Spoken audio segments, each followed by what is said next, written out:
یہ کراچی کی private university میں پڑھنے والے کچھ دوستوں جن کے نام عائشہ، ماہم، عمر، حمزہ، کنزا اور فہد تھے کے ساتھ ہونے والے کچھ عجیب و غریب واقعات کی داستان ہے۔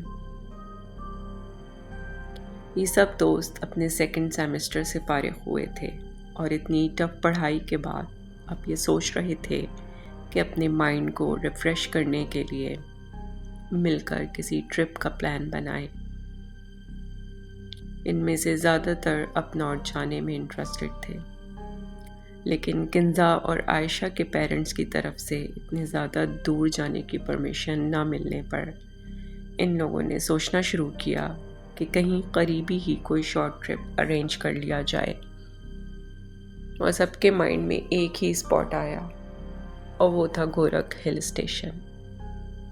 یہ نہ صرف کراچی سے قریب تھا بلکہ ان سب ایڈونچر لورز کے لیے ٹریکنگ اور ہائیکنگ کے شوق کو پورا کرنے کی ایک پرفیکٹ کیمپنگ سائٹ تھی۔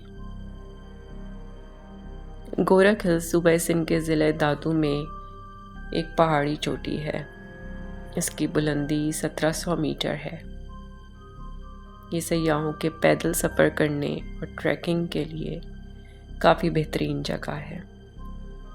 اسے سندھ کا مری بھی کہتے ہیں۔ اگر آپ کراچی سے سفر کر رہے ہیں تو فاصلہ تقریباً 400 کلومیٹر ہے اور ڈرائیونگ کا وقت تقریباً 10 سے 12 گھنٹے ہے۔ ان دوستوں نے ایک ٹور گروپ کے ساتھ آنے والے فرائیڈے کو گورکھ ہل اسٹیشن کا ٹرپ بک کروا لیا۔ یہ 2 دن اور 1 رات کا ٹور تھا۔ جمعے کی رات 11:30 بجے یہ لوگ اپنے بقیہ گروپ ممبرز کے ساتھ ایک پوائنٹ پر جمع ہوئے اور رات کے 12:30 بجے ان کی بس کا کراچی سے ڈپارچر ہوا۔ یہ سب پوری رات ہلہ گلہ کرتے، گاتے بجاتے، ہنسی مذاق کرتے صبح 6 بجے 7 شریف پہنچے۔ وہاں ان سب نے ناشتہ کیا، سفر کا دوبارہ آغاز کیا۔ دوپہر 12 بجے فائنلی یہ سب گورکھ ہلز پہنچ گئے۔ یہ سب دوست بہت خوش تھے کہ انہوں نے یہاں آنے کا فیصلہ کیا۔ جگہ بہت خوبصورت تھی، چاروں طرف سرخ پہاڑیوں کا سلسلہ پھیلا ہوا تھا، اور یہ لوگ یہاں ہائیکنگ کرنے کے لیے بے حد ایکسائٹڈ تھے۔ گورکھ ریزورٹ پر لنچ کرنے کے بعد یہ سب اپنے اپنے کیمپس میں آ گئے جو کہ ٹور گروپ کی طرف سے لگائے گئے تھے۔ تھوڑا سا آرام کر کے سفر کی تھکن اتار کر انہیں دوپہر 3:30 بجے ہائیکنگ کے لیے نکلنا تھا۔ ماہم، کنزا اور عائشہ ایک ہی ٹینٹ میں رکی ہوئی تھیں۔ یہ ٹینٹ اور لڑکوں کا ٹینٹ اور ٹینٹ سے ذرا ہٹ کے لگا ہوا تھا۔ یہ قدرے سنسان مگر پرسکون جگہ تھی، اور ٹینٹ سے نکلتے ہی ان کا ویو حد سے زیادہ سحر انگیز تھا۔ کنزا جو ان سب میں سب سے زیادہ ڈرپوک تھی، وہ ٹینٹ کی لوکیشن کو دیکھ کر اپنی باقی دوستوں سے کہنے لگی کہ مجھے رات میں ڈر لگے گا۔ یہ ٹینٹ سب ٹینٹس سے بہت ہٹ کر ہے۔ لڑکوں نے اس کا مذاق اڑانا شروع کر دیا کہ کنزا تم تو بچوں سے بھی زیادہ ڈرپوک ہو۔ خیر، ان سب نے 1 گھنٹے نیپ لی اور فریش ہو کر یہ سب گیون ٹائم پر باقی کے گروپ ممبرز کے ساتھ ملے، اور پھر سب چھوٹے چھوٹے گروپس بنا کر پہاڑوں پر ہائیکنگ اور ٹریکنگ کے لیے نکل گئے، سوائے عمر کے۔ عمر کو کراچی سے گورکھ ہلز آتے ہوئے کار سکنس ہو گئی تھی، جس کی وجہ سے ابھی تک اس کو نوزیا فیل ہو رہا تھا اور سر چکرا رہا تھا۔ گو کہ اس نے ٹیبلٹس کھا لی تھیں، لیکن اس کے باوجود ابھی بھی اس کی طبیعت فریش نہیں تھی۔ اس نے اپنے دوستوں سے کہا کہ میں آرام کروں گا، تاکہ شام تک بہتر ہو جاؤں اور رات میں بون فائر وغیرہ کو انجوائے کر سکوں۔ ابھی تم لوگ جاؤ، میں کچھ دیر سو کر بہتر ہو جاؤں گا۔ چنانچہ سب لوگ ہائیکنگ کے لیے نکل گئے اور اب عمر کیمپ میں اکیلا تھا۔ یہ 3:45 بجے کا وقت تھا۔ وہ اپنی سلیپنگ بیگ میں آنکھیں بند کیے لیٹا ہوا تھا۔ باہر بالکل سناٹا تھا کیونکہ سبھی لوگ سراؤنڈنگ کو ایکسپلور کرنے نکل گئے تھے۔ ابھی کچھ ہی منٹ گزرے ہوں گے کہ اسے کیمپ سے باہر کسی کے چلنے کی آواز آئی۔ وہ حیران ہوا کہ اس کے سارے دوست تو نکل گئے۔ کیا ان میں سے ہی کوئی جلدی واپس آ گیا یا گیا ہی نہیں؟ ابھی وہ یہ سوچ ہی رہا تھا کہ باہر جو کوئی بھی تھا وہ اس کے کیمپ کے چاروں طرف ایک چکر لگانے کے بعد کیمپ کے دروازے کے پاس آ کر کھڑا ہو گیا۔ عمر اس انتظار میں تھا کہ ابھی اس کا کوئی دوست اندر آئے گا۔ جب مزید کوئی موومنٹ نہ ہوئی تو اس نے تھوڑا حیران ہو کر آواز دے کر پوچھا، فہد، حمزہ، تم لوگ گئے نہیں؟ اس کی بات کے جواب میں صرف خاموشی تھی۔ کچھ سیکنڈز کے بعد وہ جو کوئی بھی تھا دوبارہ چلنا شروع ہو گیا اور اب اس کے قدم لڑکیوں کے کیمپ کی طرف بڑھتے ہوئے محسوس ہوئے۔ عمر کو خیال آیا کہ یہ ان تینوں لڑکیوں میں سے بھی کوئی ہو سکتا ہے جو اسے ڈرانے کی کوشش کر رہا ہے۔ وہ اٹھا، حالانکہ اس کا سر ابھی بھی چکرا رہا تھا، اور کیمپ سے باہر نکل کر چاروں طرف دیکھا۔ باہر سوائے سناٹے کے، ہواؤں کی آواز کے اور دور دور تک پھیلی ہوئی پہاڑیوں کے سلسلے کے علاوہ کچھ دکھائی نہ دیا۔ وہ باہر نکل کر برابر میں لگے لڑکیوں کے کیمپ کے پاس گیا اور آواز دے کر پوچھا، کوئی ہے؟ پھر اندر جھانک کر دیکھا، ٹینٹ خالی پڑا تھا۔ اسے تھوڑا سا ڈر محسوس ہوا، لیکن پھر اس نے یہ سوچا کہ یہ اس کے دوستوں کے علاوہ کوئی دوسرا گروپ ممبر بھی ہو سکتا ہے جو ہائیکنگ کے لیے نہ گیا ہو۔ لیکن ایک بات جو اس کی سمجھ سے باہر تھی وہ یہ کہ قدموں کی آواز لڑکیوں کے کیمپ کے پاس آ کر رک گئی تھی۔ پھر وہ جو کوئی بھی تھا اسے وہاں ہی ہونا چاہیے تھا۔ اگر وہ وہاں سے آگے بڑھا تو پھر دوبارہ چلنے کی کوئی آواز کیوں نہ آئی؟ اسی کنفیوژن میں اس کی ساری نیند بھاگ گئی تھی، لیکن وہ ذہنی طور پر ڈسٹرب ہو گیا تھا۔ وہ ٹینٹ کے اندر آ کر بیٹھ گیا اور اپنے دوستوں کے واپس آنے کا انتظار کرنے لگا۔ ہلز کے ہائیسٹ پوائنٹ سے سن سیٹ دیکھنے کے بعد سب لوگ واپس آ گئے۔ عمر نے ابھی کسی کو بھی جو کچھ ہوا تھا بتانا مناسب نہ سمجھا۔ اسے پتا تھا کہ لڑکیاں بہت زیادہ خوفزدہ ہو جائیں گی۔ کنزا تو آلریڈی ڈری ہوئی تھی۔ اب مین کیمپ سائٹ پر خوب رونق ہو گئی تھی۔ کوئی پکچرز لے رہا تھا، کوئی بیٹھا چائے پینے کے ساتھ ساتھ دوسرے گروپ ممبرز کے ساتھ باتیں کر رہا تھا۔ عمر نے بھی سب کو جوائن کر لیا۔ وہ اب بالکل فریش تھا اور آگے ہونے والی ایکٹیویٹیز کے لیے پورا چارج تھا۔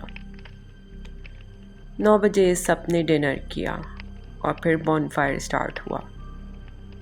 سب لوگ آگ کے ارد گرد سرکل بنا کر بیٹھ گئے۔ کسی نے گٹار بجایا، کسی نے گانے گائے۔ رات دیر تک طرح طرح کی ایکٹیویٹیز کے بعد 2 بجے تھک ہار کر نیند سے بحال سب اپنے اپنے ٹینٹس میں واپس آ گئے۔ گو کہ ابھی نومبر کا مہینہ تھا، لیکن راتیں سرد ہو جاتی تھیں اور اونچائی پر ہونے کی وجہ سے یہاں اچھا خاصا سرد رات تھی۔ لڑکیاں کیمپ میں آ کر اپنے اپنے سلیپنگ بیگس میں لیٹ گئیں۔ بے تحاشا تھکا ہونے کی وجہ سے جلد ہی تینوں گہری نیند سو گئیں۔ عائشہ کی آنکھ کسی آواز سے کھلی۔ اسے گہری نیند سے جاگنے کی وجہ سے اندازہ نہیں ہوا کہ در حقیقت وہ کس آواز سے اٹھی ہے۔ تھوڑی دیر وہ آنکھیں کھولے اندھیرے میں ادھر ادھر دیکھتی رہی۔ کچھ ہی دیر بعد اسے یہ لگا کہ برابر میں لگے لڑکوں کے ٹینٹ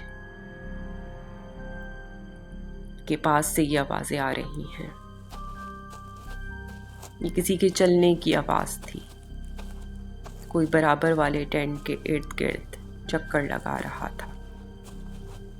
عائشہ اٹھ کر بیٹھ گئی۔ کیا یہ فہد عمر یا حمزہ میں سے کوئی تھا؟ لیکن اس نے فون پر ٹائم چیک کیا تو یہ رات کے 3 بج رہے تھے۔ اس نے سوچا کہ اتنی رات اور اتنی شدید سردی میں ٹینٹ کے ارد گرد کوئی پاگل ہی ہوگا جو چکر لگائے گا۔ قدموں کی آواز ایسی تھی جیسے کوئی بار بار رکتا اور پھر چلنا شروع ہو جاتا۔ عائشہ نے خوف محسوس کیا۔ اسے یہ سب کچھ نارمل نہیں لگ رہا تھا، کوئی گڑبڑ تھی۔ ایسا لگا جیسے کوئی لڑکوں کے ٹینٹ کا بہت کلوزلی جائزہ لے رہا ہے۔ وہ اتنی خوفزدہ ہو گئی کہ اسے اپنے برابر میں سوتی ہوئی کنزا اور ماہم کو جگانے سے بھی ڈر لگ رہا تھا کہ کہیں آواز سن کر یہ جو کوئی بھی ہے ان کے ٹینٹ کی طرف متوجہ نہ ہو جائے۔ ڈرتے ڈرتے اس نے اپنے واٹس ایپ گروپ پر لڑکوں کو میسج کیا کہ کیا تم لوگ یہ آوازیں سن رہے ہو؟ کوئی ہے جو تم لوگوں کے ٹینٹ کے ارد گرد چکر کاٹ رہا ہے؟ دوسری طرف عمر جو کہ پہلے ہی سے ڈر کا شکار تھا، کیمپ میں واپس آنے کے بعد بھی نہ سو سکا تھا۔ وہ بے چین کروٹیں بدل رہا تھا کہ تقریباً پون گھنٹے بعد اسے وہی آوازیں آنا شروع ہو گئیں جیسے اس نے دوپہر میں سنی تھی۔ یہ کوئی تھا جو اب دوبارہ اسی طرح اس کے ٹینٹ کے اراؤنڈ چکر لگا رہا تھا۔ وہ ٹھٹک گیا، سوچنے لگا کہ کیا میں اٹھوں اور باہر نکل کر چیک کروں، لیکن اس کی ہمت بالکل جواب دے گئی۔ وہ اپنے سلیپنگ بیگ میں چپ دم سادے لیٹا رہا۔ کسی نے 3 چکر لگائے اور پھر اندر آنے والے دروازے کے پاس آ کر کچھ دیر ایک ہی جگہ ساکت کھڑا رہنے کے بعد دوبارہ چلنا شروع ہو گیا۔ اسی دوران عمر کو اپنے فون پر عائشہ کا میسج ریسیو ہوا۔ وہ کسی بھی طرح کی کوئی آواز نہیں نکالنا چاہ رہا تھا۔ اس نے لیٹے لیٹے سلیپنگ بیگ کے اندر ہو کر عائشہ کو رپلائی کیا کہ ہاں میں آوازیں سن سکتا ہوں۔